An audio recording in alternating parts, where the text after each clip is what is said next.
War and Peace, Book 4, Chapter 13. Recording for LibriVox.org by Eva Harnick. For 2 days after that, Rostov did not see Dólokhov at his own or at Dólokhov's home. On the 3rd day he received a note from him. "As I do not intend to be at your house again for reasons you know of, and I am going to rejoin my regiment, I am giving a farewell supper tonight to my friends. Come to the English Hotel." About 10 o'clock Rostov went to the English Hotel straight from the theater, where he had been with his family and Denísov. He was at once shown to the best room, which Dólokhov had taken for that evening. Some 20 men were gathered round the table, at which Dólokhov sat between 2 candles. On the table was a pile of gold and paper money, and he was keeping the bank. Rostov had not seen him since his proposal and Sónya's refusal, and felt uncomfortable at the thought of how they would meet. Dólokhov's clear, cold glance met Rostov as soon as he entered the door, as though he had long expected him. "It is a long time since we met," he said. "Thanks for coming. I will just finish dealing, and then Ilyushka will come with his chorus." "I called once or twice at your house," said Rostov, reddening. Dólokhov made no reply. "You may punt," he said.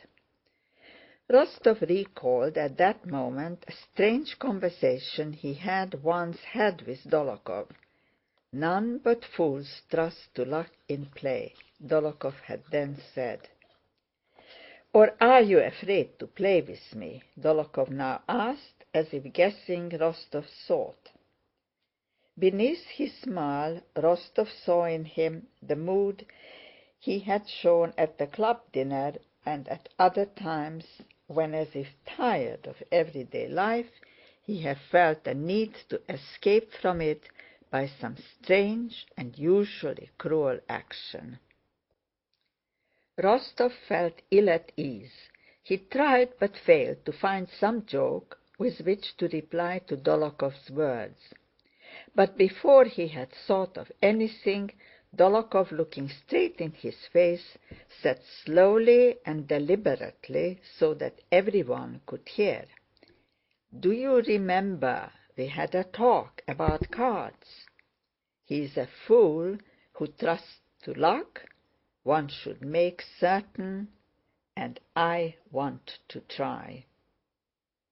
To try his luck or the certainty? Rostov asked himself. "Well, you should better not play," Dólokhov added, and springing a new pack of cards said, "Bank, gentlemen." Moving the money forward, he prepared to deal. Rostov sat down by his side and at first did not play. Dólokhov kept glancing at him. "Why don't you play?" he asked. And strange to say, Nicholas felt that he could not help taking up a card, putting a small stake on it, and beginning to play. "I have no money with me," he said. "I will trust you." Rostov staked 5 rubles on a card and lost, staked again and again lost. Dólokhov killed, that is, beat 10 cards of Rostov's running. "Gentlemen," said Dólokhov after he had dealt for some time, "please place your money on the cards, or I may get muddled in the reckoning." One of the players said he hoped he might be trusted. "Yes, you might, but I am afraid of getting the accounts mixed, so I ask you to put the money on your cards," replied Dólokhov. "Don't stint yourself. We will settle afterwards," he added, turning to Rostov. The game continued. A waiter kept handing round champagne. All Rostov's cards were beaten, and he had 800 rubles scored up against him.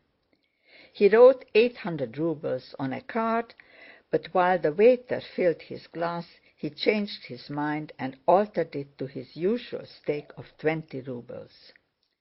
"Leave it," said Dólokhov, though he did not seem to be even looking at Rostov. "You will win it back all the sooner. I lose to the others, but win from you. Or are you afraid of me?" he asked again. Rostov submitted. He let the 800 remain and laid down a 7 of hearts with a torn corner which he had picked up from the floor. He well remembered that 7 afterwards. He laid down the 7 of hearts, on which with a broken bit of chalk he had written 800 rubles in clear upright figures. He emptied the glass of warm champagne that was handed him, smiled at Dólokhov's words, and with a sinking heart, waiting for a 7 to turn up, gazed at Dólokhov's hands which held the pack. Much depended on Rostóv's winning or losing on that 7 of hearts.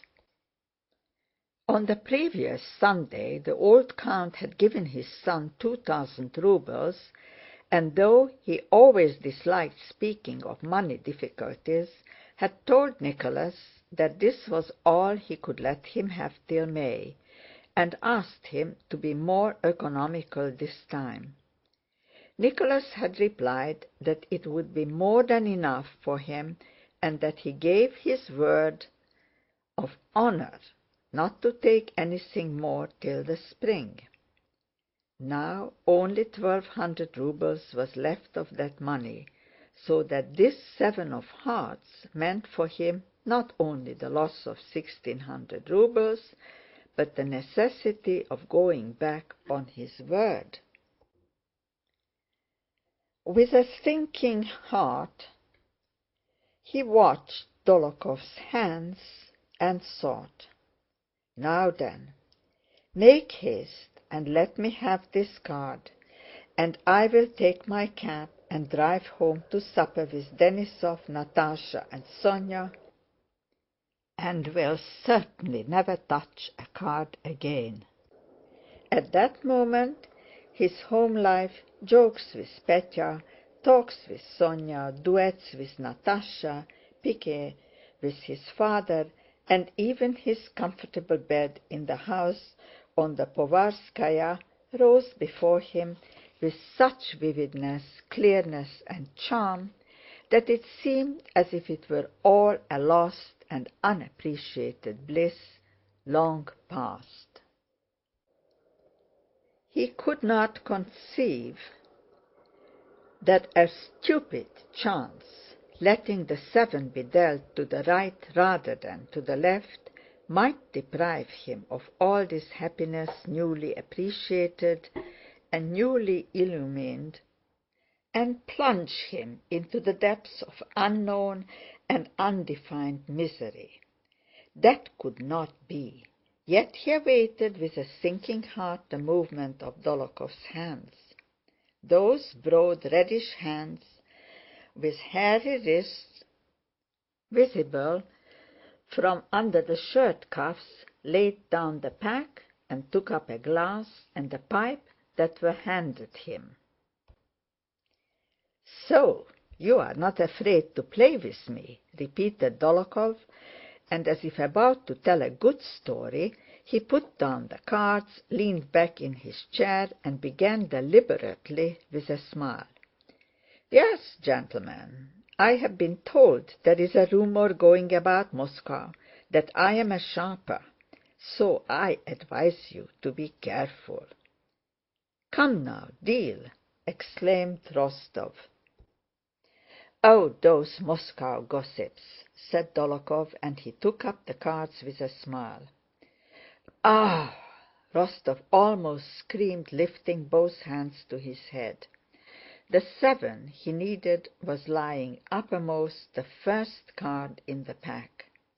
He had lost more than he could pay.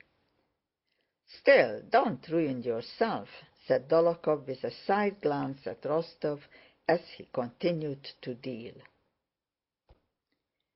End of chapter 13. Recording by Eva Hanig, Pontevedra, Florida.